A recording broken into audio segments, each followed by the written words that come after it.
Hey everyone, it's Adrian from the Pageant Project, and my special guests for this morning's interview, there was one, now there are two. On the left is Chloe Louise Spence, and on the right is Ella Baker Roberts. Hello you two, how are you both? I'm good, I think we're good. Yeah, excited. How are you? I'm doing very, very well. Now, these lovely two are actually at Miss Universe GB right now. I don't think I've ever done an interview with two girls or a girl right before, but we're at the actual competition. So I got to ask you, let me ask Chloe first. How are you feeling? I am a little bit nervous, but what beats the nerves is I'm so excited. I can't believe I'm here. I woke up this morning and I sort of took a deep breath and I was like, oh my goodness, you're a Miss Universe Great Britain finalist. You've made it this far. Just go and give it your all and take a moment and take every memory in. So I'm feeling amazing. Thank you for asking. That's my pleasure. And Ella Baker Roberts, how are you feeling? It's not really set in that it's the final yet. I'm really excited because obviously everything's sort of going, but I know what I'm like. It's going to be when you're like queuing up to go on stage for the first round. That's when for me it really sets in and you're suddenly like, oh my goodness, I'm actually here. But for now I'm just really, really excited. So are you able to tell the people watching, probably some of the people watching are actually at the event as well, but for the people watching or listening at home, can you tell us what's actually on the menu today? What's the schedule of events for today? Yeah, so we woke up, we had some breakfast, and we're going to go down and check in first and foremost to get into our hotel rooms. We came down yesterday as a night early just to prep ourselves and make sure we're comfortable today. And then we've got an amazing empowerment day. Yeah, so like the empowerment day is basically to give the girls a boost of confidence, because obviously for a lot of people sometimes it's their first pageant, or even if it's not, Miss Universe is such a big competition. So our national director is fantastic. She sets up this empowerment day that just, it brings out the best in everyone. It gives everyone an opportunity to sort of feel their best and go into the competition with spirits raised. Yeah. You know, if it's similar to the one that I've seen before where, last year you walk on broken glass, I think, and you also break an arrow on your neck and you break a wooden board. Is it that one? Yes, yeah. So it's the same, I think, as last year. Okay. And honestly, you ask most of the girls and it's our favourite day because it's so phenomenal and it makes you feel so incredible. And you go in just feeling just amazing. Yeah, because I feel like if you can walk on broken glass, you can do anything. Well, that's the one that would freak me out the most. I've broken wooden boards before. The arrow is kind of like, okay, but it's a walking on broken glass. I'm not... how? So Ella, you've done this before, right? So the three like kind of challenges, did any of them freak you out, or you're like, oh, it's all good, another day, another challenge? Honestly, the arrow one freaked me out the most because it's sort of right at the base of your neck, and that really freaked me out. But it's so lovely because it helps you understand how your mindset works and how to keep yourself calm and collected, which for me it does transfer really, really well then to the pageant. And you sit there and you're worried about a swimsuit round or something. I've just walked over broken glass. I've broken an arrow with my neck. I don't need to worry about walking in a swimsuit. And Chloe, do any of those three phase you? I saw on Instagram a very flattering Instagram post you put up, you jumping out a perfectly good plane, and when you do that, your cheeks tend to meet your ears. So I imagine if you're able to do that any of these challenges, you'll be like, oh, that's cool, I got this. Yeah, so I feel like I'm always up for a challenge. I say yes to most things because I love sort of experience and everything. But as you said, I've got quite big cheeks, so that skydive, my cheeks are have faceless. Hey, I didn't say you had big cheeks. I jumped out of a plane and the same thing happens to everyone. I just said I saw the post. I knew what you were hinting at. No, but it's just because, my smile goes from ear to ear. So whenever I jumped out, literally everything sort of elevated. But I'm really excited to walk on the glass. I think that's the one I'm a bit hesitant about. A bit hesitant. But as you said, if I can jump out of a perfectly good plane, I can walk on some glass. I also figure that if you guys are about to walk barefoot over broken glass, you're not going to have any complaints at the third day of the pageant going, I've got sore feet from walking in heels all day. It's like, you walked on broken glass. Like, what are you complaining about, right? That's probably actually why Paula has you doing it. So you can't complain about having sore feet. We're desensitizing ourselves so we can do everything. All right, let's because we got the both of you, and you've obviously got sign-in to do. So let's go through this quick. I normally start with pageant history, so I'll go to Chloe first. So, how did you get involved in the crazy world of pageantry? Okay, so my pageant history is probably a bit shorter than some of the other girls. I initially started in the Rose of Tralee, which is a Irish. Oh, I know that. Yeah. Yep. And that was my first pageant, and I started in that because my mum signed me up actually. We went to Tralee for a holiday, and she was like, "Why don't you do this?" So she signed me up for it.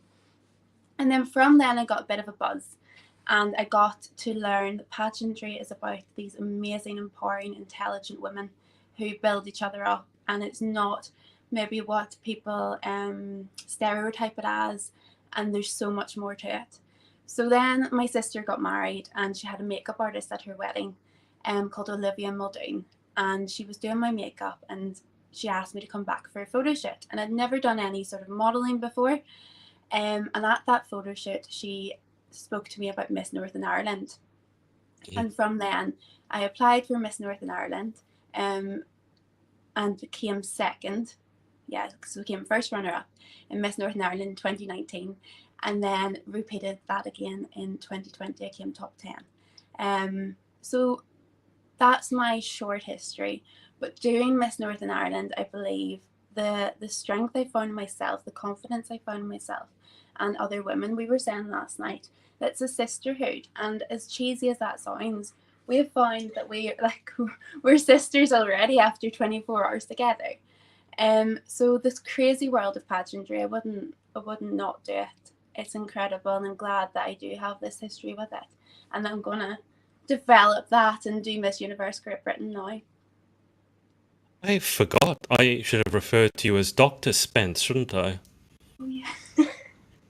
Where are my manners? I think you're one of. I was going through the Miss Universe GB contestants, and I don't mean to exclude Ella. I'm not a doctor by any stretch of the imagination, but I think there are 3 doctors at least. There are 2 medical doctors, I think, and 1 dentist, also a doctor. I've never seen a pageant that has 3 doctors in it. That's pretty cool. Yeah, so I hadn't seen a pageant that had 1 doctor in it before 2018. Well, in Miss Northern Ireland before 2018, and I thought that was amazing that they opened that. Like, there was one girl that went for it, and she opened it up to me because I didn't think I would be able to do it, and I was like, you know what? You're a doctor. You don't just go and do your passion, follow your dream, and I'd always dreamed of doing it. So. Yeah, it's amazing to have other professionals, but it's also amazing to find everyone's dream. We were at breakfast this morning, and we were talking about where our end point is. And although being a doctor is incredible, I think being passionate about what you want to do is even more so. You guys are such good friends already. It's making me a bit sick. I'll give you an anti-sickness. It's okay. I need to go on a low-carb diet. There's too much sugar coming through here. Ella, yourself. Really? We're going to snorting already? Oh dear, there's an Irish girl. You can take the girl out of Ireland, but you can't take the island out of the girl. Ella, following up that snort, your pageant history, please. Yeah, so mine's actually quite short and sweet as well. I did my first in 2019. I was part of Miss Kent Great Britain, and I came first runner-up with that and won the wild card. So I was Miss Publicity for Miss Great Britain, okay, 2019-20. And then I moved on to Miss Earth, and I was Miss Earth UK for the first ever virtual Miss Earth, which was phenomenal, but obviously quite different because obviously it was a virtual pageant, completely different. And then somehow landed in this amazing system, and this is my second time competing at Miss Universe Great Britain. I competed in October, and that's really it. I feel like so many girls do so much, and it's sort of been a bit of a whirlwind. I think for both of us, actually. I think that's why we've gotten so close. Yeah, because we're in the same sort of stage in the pageant journey. Okay, and let's go through advocacies. So we'll start with Chloe in terms of what you're passionate about, what you're representing. Try and sum that up for us. Okay, so that's always a tough question because you can go on for hours and hours about something that you're passionate about. So my advocacy and my passion is mental health and women's physical health. 1 in 3 humans, men and women, struggle with their mental health. And 1 in 5 women struggle with their mental health. So I believe it's something that we should all speak about and we should all know more about. We get taught about history and we get taught about geography and skill, but why not teach about our actual mental health and our coping strategies and things that are going to stand with us as we become older and come into the world. So what I have been doing through this, my campaign for this is Beautiful Brain Campaign. And this is where I've been running workshops, particularly for women, to help with, as I said, with mental health and coping strategies. For those who experience imposter syndrome, both in social and workplace environments. It has been a series of 4 workshops, and I had another one on Tuesday night, last Monday night, sorry, which was fantastic, and it was working on our coping strategies. And I always have this thing where I talk about a toolbox or a tool belt, and it's bringing everything in that whenever you're stressed and you're anxious, that you can fall back on this basic necessity. So fall back on touch or breathing strategies. And I think from a young age we should be learning that. I went into schools to do this in Northern Ireland, and I have planned in the future to further go into schools both in England and Northern Ireland, mostly in all girls schools actually, because I feel whenever women in particular, as they are growing, there's lots of environmental factors as there are in men, but that we need our coping strategies so as we can go into this workplace, go into the environment where there is still inequalities, and be able to push ourselves.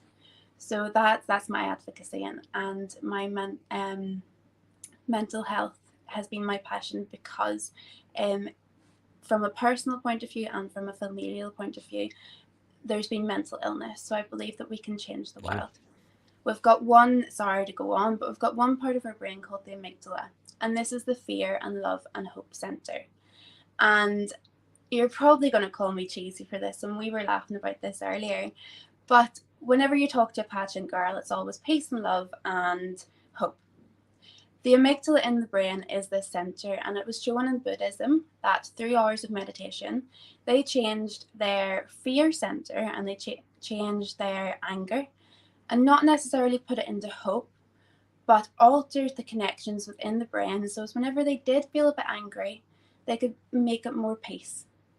And I don't want to get rid of anger, because I believe if we get rid of anger, we get rid of peace and we get rid of love. We have to have both as a balance. But we can rewire the brain, and I think that's what I want to do from a young age. From skills, we can teach people those coping strategies so we can get peace in the world. So that's my advocacy. I've literally spent the last couple of hours reading about neuroplasticity. You know what would be a good career for you? You'd make a good neuroscientist. Well, if you do say that, have a background in that as well. I think that's the first pageant interview I've done where someone's used the word amygdala. Bonus points if you can spell it. Me? Or we'll go to Ella for that one. Ella, do you want to have a go? I'm dyslexic. There's no hope that I'm spelling that one. All right, Doctor. Dear me. 2 snorts down. Third to charm. Dr. Spence. Amygdala. Amygdala. So AMYGDALA.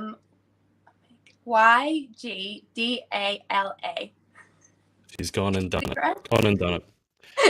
I also think it's great that you're actually going into all-girls schools. I don't think you need to make any excuse for that. I worked as a tennis coach at an all-girls school, and that's how I got into women's empowerment. And it's not because girls' problems are worse or bigger, but they are different. And young females, as you would both know, you guys go through very unique challenges that are different to men. So the coping strategies necessarily are different. So I think that's great. And Miss Ella, what about your passions, your advocacies? And also, it's 2 snorts to none at the moment. So, if we're doing a competition, you're losing, but that's okay. But Ella, your advocacies, what are you passionate about? My snorting game now. So for me, I am really working to try and eradicate gender bias within the workplace. So sort of similar actually to what you're talking about women and how we are perceived. So I'm a sound engineer and I work in a very, very male-dominated industry. I think at the moment across the globe, only 7% of sound engineers are women. So we really are outnumbered. And every day I come up against battles. I'm told I'm not smart enough, strong enough. I've been told I'm not smelly enough at one point to be a sound engineer, which I'll take the compliment, but it's this perception that a woman it's not possible for a woman to do a particular job. And the only perception they have is that I'm a woman, so therefore I'm unable to do it. So what I'm really working on is education, because a lot of the time this comes from a lack of understanding of what women are capable of or what anyone is capable of. So I've been working with outreach programs. We've spoken to, I think about 3,500 students so far, to really try and push out the importance of what women are capable of, our entrepreneurship possibilities within technical theatre, and really making it accessible for everyone and making it not just for women. I think obviously I'm focused more towards women in sound because that's my background, but it's about letting people know that they have the possibility to do whatever they want. And that works both ways, because there are definitely industries where it's assumed that a man wouldn't do a job as well. So we need to sort of make this bias, we need to reduce it and make it acceptable for women and men to follow their dreams. And I think by education, not only of young people, but also people who are already established in the industries, because a lot of the time that's where the issues come from. The young people are here, we're ready to go, we're ready to make changes, and we're stopped before we can start. And I think by teaching young people how to cope and push through, but teaching the older generations that it's okay for things to change and be different, by working together, we're going to be able to make some quite powerful changes, I hope. So interesting that you're a sound engineer, because before I was reading about neuroplasticity, I've been spending this last week in Adobe Audition trying to master my own voice with the EQs and the compressors to make it sound as good as possible. And just today, I was listening to an interview where the guy said that 2 of the most, not necessarily misogynistic, but most workplaces where there's a lot of bullying, one is Hollywood. And the other one, he actually said is worse, is the recording industry. And the weird thing for me is that I think girls' hearing, I'm not going to say it's better, but I know that men lose their high range hearing sooner than girls. And I know this because I was mastering something and my best friend, who's a guy, walked past and I could hear this really high pitched hissing, clicking sound, and it was really driving me mad. He couldn't hear it at all, because he had lost that high-pitched hearing. So it's really weird to me that although women have at least equal, if not better, sound or listening skills, that it's only 7% of women that are, I mean, can you hazard a guess? Maybe it's not even a guess, maybe you know. Why 7%? Because that's not close to 50-50. That's way off. I think, certainly from my own sorts of experiences and women that I've spoken to, it's a lot of the time we're not offered the same opportunities. So when, as a sound producer or an engineer, when you get to the top of your game, everyone wants to say that they've got a female producer, they've got a female head of department. That's fantastic. But to get the women to that point, we have to work twice as hard. I actually remember being told in school, when I told my music technology teacher I wanted to go into sound, and he was ecstatic, but he said, you will have to work twice as hard to be considered just as good. And that always stuck with me, that I would somehow have to work better and still only be considered just as good. And I think for a lot of women, that's very off-putting, because you're putting in all this work and time, and a man can come in who's done barely anything and be promoted above you. And because of that bias and that assumption that a man will naturally be able to do something better, which I don't think we should be judging on who we are, or, you know, what our gender is or what we look like. It's about how we do our job. And if someone comes in and is better than me and can hear things better and do their job better, absolutely promote them over me, please. Like, do what's best for the company or for whatever you're working on, but it shouldn't come down to your gender. And that's really where I'm trying to change things. And I think, you know, for me, sometimes I won't even disclose when I'm applying for jobs. I won't disclose I'm a woman, and I know that that's something I need to become more confident with. But at the moment, that's a tool to show when they then hire me, because of my resume and what I do.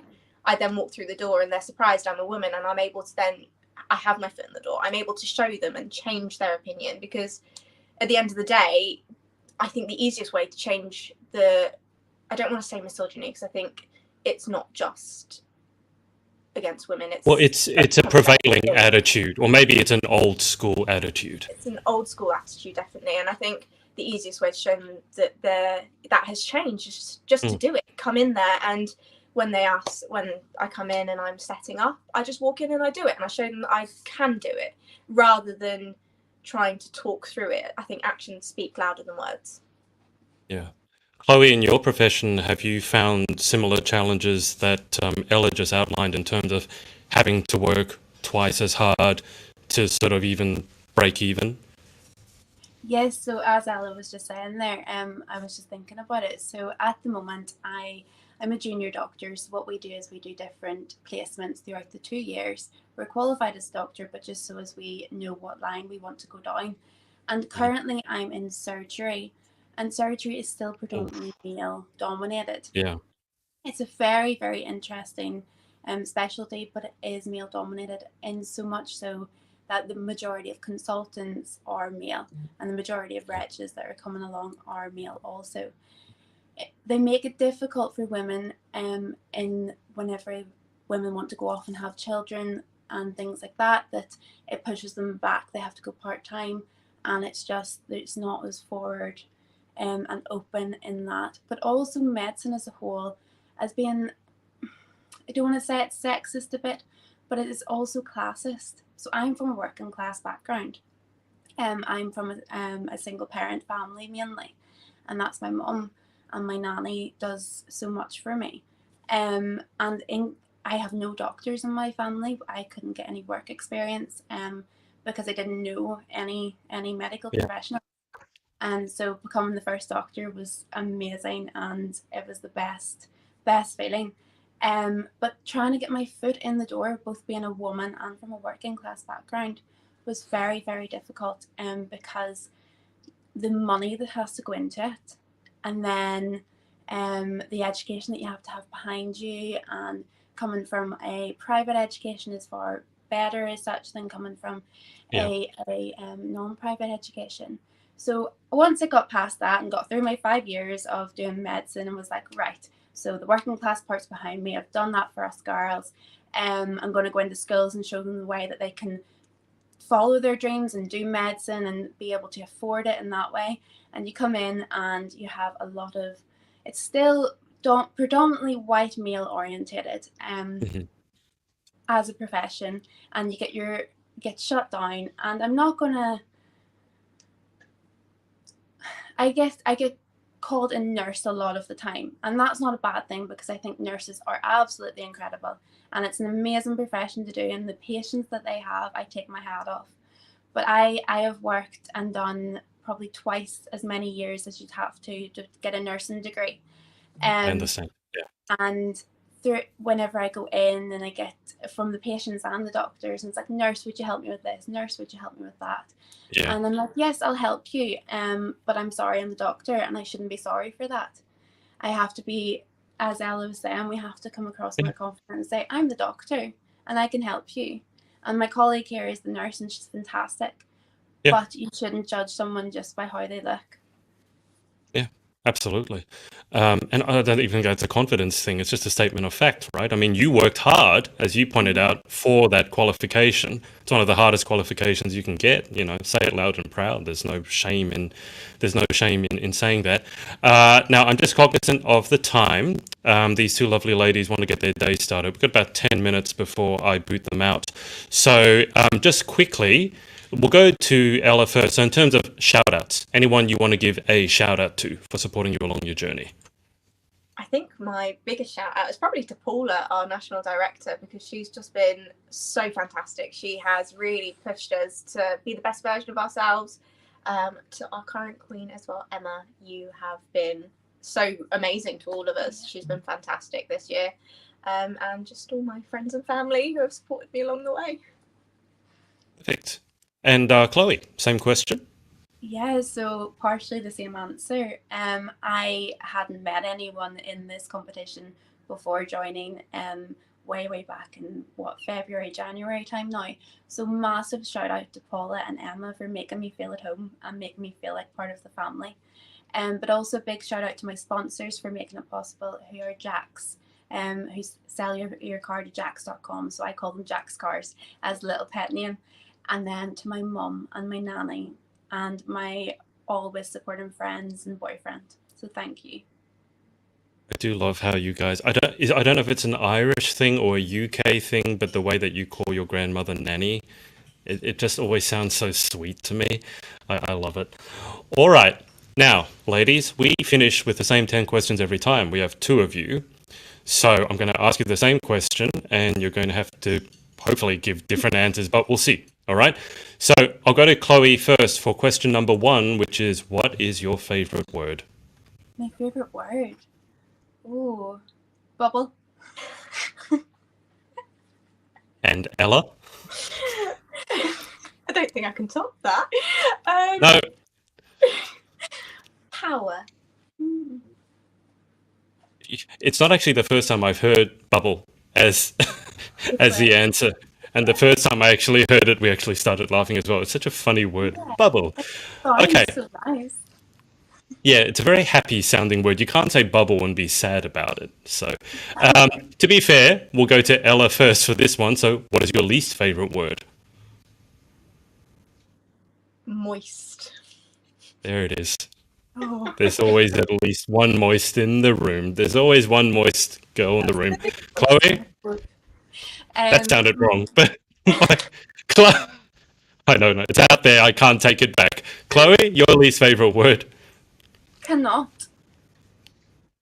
Okay, yep. Yeah. The same answer as me. I was going to say can't, you said cannot, which is technically 2 words, maybe. But we'll let you off the hook. Join them together. Yes, you can. All right. Chloe, in life, what gets you excited? What turns you on? Gets me excited. So anything new.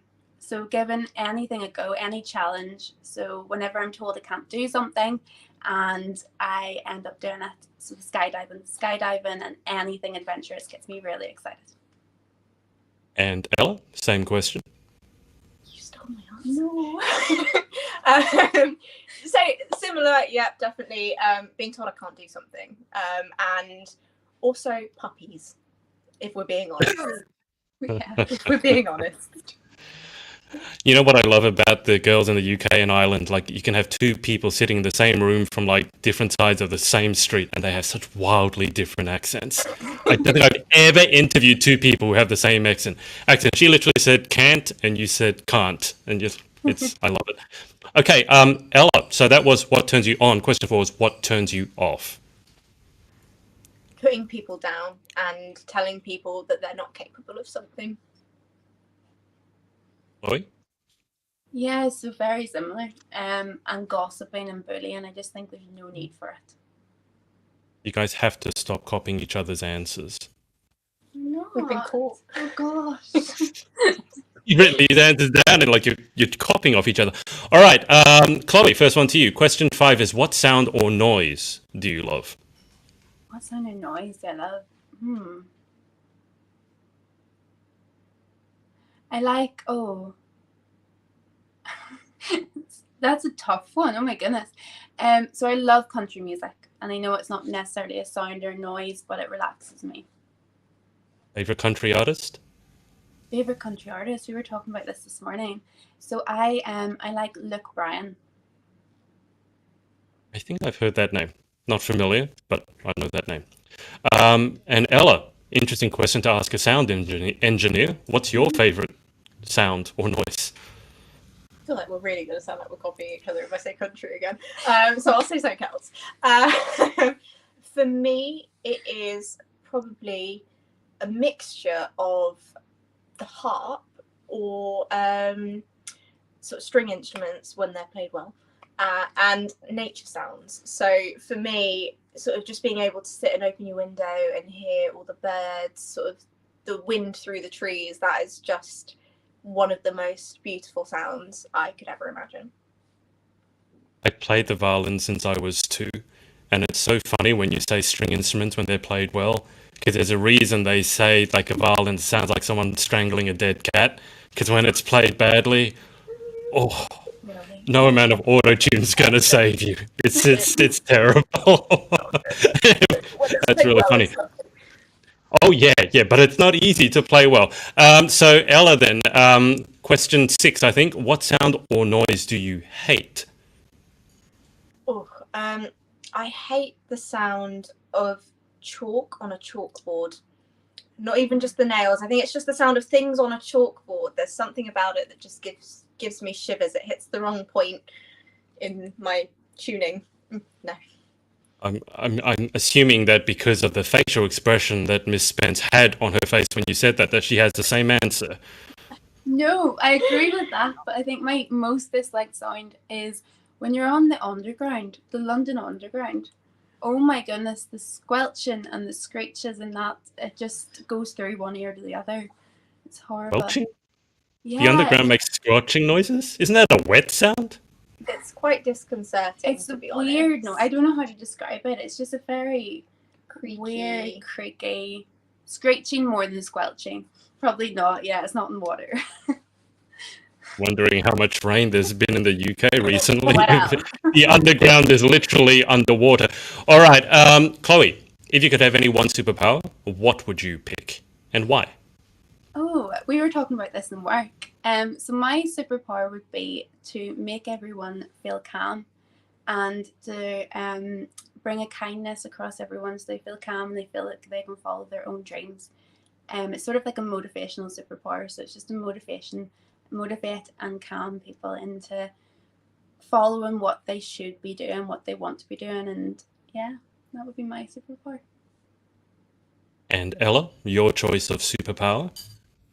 My superpower would probably be sort of the ability to connect to nature, like communicate with nature, because I think it's something that we try our best to do. But I think if we were truly able to connect with nature, I think our world would be completely different. And I think we would all be a lot happier if we were able to sort of truly be one with nature. Very true. And Ella, you're up first this time. Question 8, what job other than your own would you most like to attempt? We were talking about this earlier. I actually said I would love to do something such as influencing, but in a slightly different way. I think people underestimate the power of social media and the power of change that we can bring through it. So using it to connect with people in a fun and engaging way, but that also allows us to discuss really important matters, that allows us to sort of maybe change mindsets and maybe bring about a new sort of thinking. I think with social media advancing the way it is, it's not going away. It's such an integral part of our life that I think it's important for us to acknowledge that we need to learn how to utilize it and use it not just for pretty pictures and nice poses, but for something more substantial and something that can make a difference and bring about some genuinely good change in the world. Absolutely. And Chloe, what job would you like to attempt? What job would I like to do? I would love to be a mountain guide or an adventurer. I love the outdoors, and I think that's another one of my passions. And to be able to share that and teach others that and how it affects your, again, I know it's a completely different job, but it affects your mental health and your physical health. And I just think it would be amazing to explore all over the world and learn everyone's cultures. And back to Chloe, first one. What job would you definitely not like to attempt? Oh. So I know I shouldn't say this because I'm a doctor, but I don't think I could be an ophthalmologist. I love eyes, and I believe eyes are the openings to the soul. But the thought of touching an eye just really creeps me out. Have you, I told you I had the laser surgery done. You know, they need to give people Valium before they have the laser come down because so many people freak out when there's something approaching their eye. Yeah. Yeah, it's the same in cataract surgery as well. Most people have to go under general anesthetic. But it's really satisfying because all you take away is like the crusty lens, as some people may call it, and get rid of that, and then people can see again, which is amazing. I find that part of it incredible. You give people the ability to see. You say it's satisfying. I think other people might secretly be vomiting right now at the thought of an eye being cut open, but to each their own. Ella's making funny facial expressions. Ella, what job would you definitely not like to attempt? I couldn't be a bungee jumping instructor.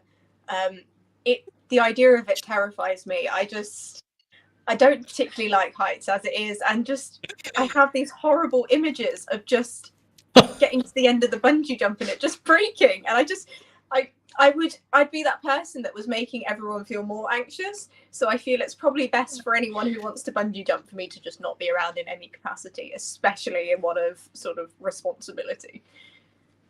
First off, I'm not sure there's much to instruct. I think you just kick the person off. Secondly, I don't know if either of you have heard of the Darwin Awards, but it's people who have basically, the theory is they've done the world a favor by removing themselves from the gene pool because they did something so stupid. And one of the stories, Ella, was a bungee person who decided to do DIY bungee jumping, measured everything, blah, blah, blah, blah, blah, jumped, splat, because he forgot that the rope extends. So he measured the rope all the way down to the bottom, but he got there and, So, Chloe, Ella's trying not to laugh. Chloe looks really concerned. I think it's hilarious. It's like, oh, well, good job, guy. Try better luck next time. Anyway, so, all right. Awesome. Traumatized Chloe for the rest of the... All right. Chloe, final question. This is number 10. If heaven exists, what would you like to hear God say when you arrive at the pearly gates? Oh my goodness, that's a very lovely question. I would like to hear God say that we made a difference.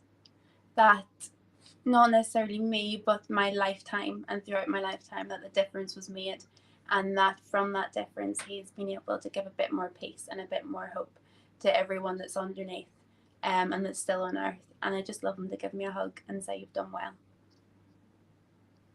Well, Ella, that's a tough act to follow. Yeah, I know. I'm getting a bit emotional with that. I'd probably say something quite similar of, I heard you and I listened, because I know for so many people, God or faith is such an important part of your life. And to know that someone heard and someone was listening and trying to help, even if it didn't pan out the way you expect or anything, that you were heard and your voice was heard, whether that was in a religious aspect or in your day-to-day life, that someone heard you and someone has listened and accepted you. Well, ladies, that's about it. I'm keeping an eye on the time. Thank you so much, both of you, for coming on. Thank you for having us. Thank you for the last-minute addition. My pleasure. And best of luck with the finals. Ella, I just want to make one request. Can you please keep a tally of how many times your friend next to you snorts during this weekend? She's already up to 2. Maybe that's the best way of fundraising. £10 for every snort. Oh, if you have to pay it. Absolutely. Let's get on this. I will post and tag you at the end of the weekend. We'll have a tally.